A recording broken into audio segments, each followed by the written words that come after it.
when it comes to investing, I guess it's a very dry and boring topic.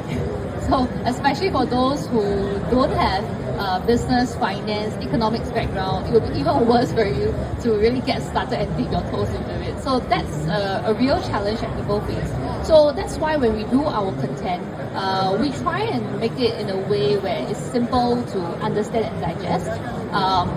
So what do we do? For example, we might give certain context or scenarios or examples to really explain the concept. Now, these examples doesn't have to be really investment examples. It could be non-investing examples present in our everyday lives. But there are contexts that you come across in your everyday lives. So from there, we try and draw certain parallels to the investing concept that we are trying to explain. So that's the way in which we try to make it simpler, more digestible.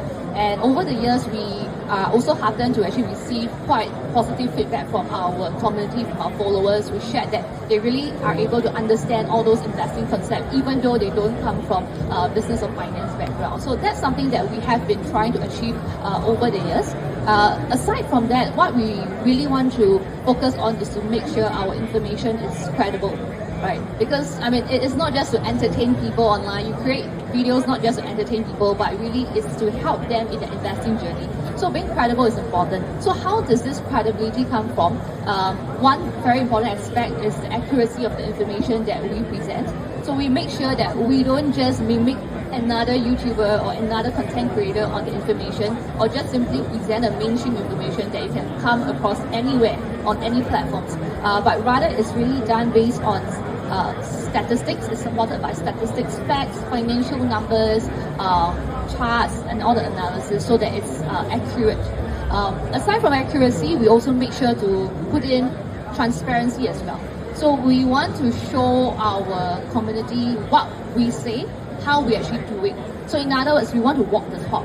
So whenever we share a particular investment concept, we could sometimes show you our portfolio moves or performances as well. So I think that's the way in which we are able to show them, okay, this is the concept, and then how do you apply it? So that would then help them to understand better on how to use it in their own journey. And that's also where the credibility comes from. Because we've seen a lot of content online, and there are many cases where the contents are done just based on gut feel, or they're just copying one another in the same kind of content, which doesn't really value add to investors' journey.